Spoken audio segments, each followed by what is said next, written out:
在泰国南部的安达曼海，人们过着自由自在的生活，捕捉海豚也是他们日常娱乐的对象。这种海豚也叫豪猪鱼，这种鱼是世界上最毒的鱼类之一。兰达岛是位于南部印度洋上的一个小岛屿，这里树木丛生，环境优美，空气清新，是人们度假游玩的好地方。当地的人们经常会出海捕鱼，海上也会出现旅游观光的船只。当地人主要从事旅游业和渔业，他们的生活方式非常轻松悠哉，也会在森林里草地打球。大约有4000人定居在兰达岛，他们几乎依靠海洋来维持他们独特的生活方式。水下网箱是用来诱捕鱼饵的，而撒网只能捕捞到较小的鱼。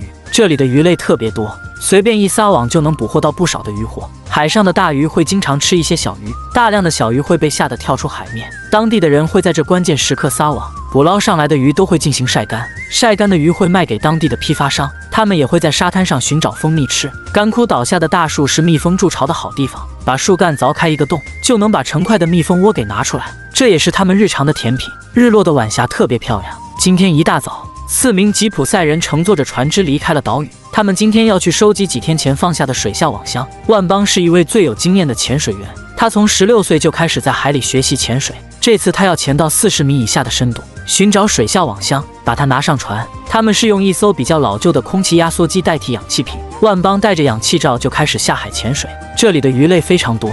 船上的伙伴帮忙把氧气管引到海里，绑着水下网箱的绳子，另一头则绑着石头，以免海水把网箱冲走。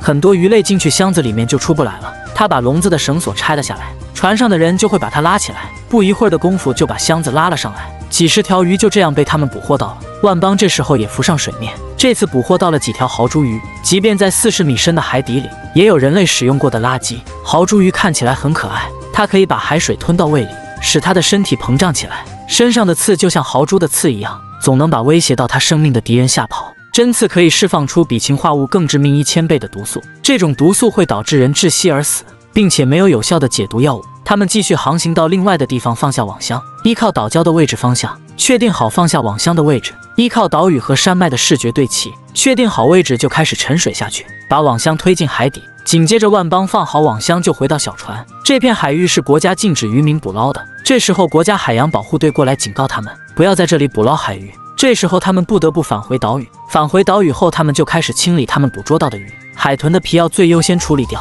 而内脏的处理也不能落下，因为内脏也含有大量毒素。处理好的鱼拿回家，万邦的妻子再次对海豚的肉进行清理。他有一手好的厨艺，能把海豚肉煮成美味的佳肴，各种调味料也备得十分充足。经过他一番的清炒，美味的海豚肉就出锅了。好了，视频就到这里结束了，关注我，让世界更精彩。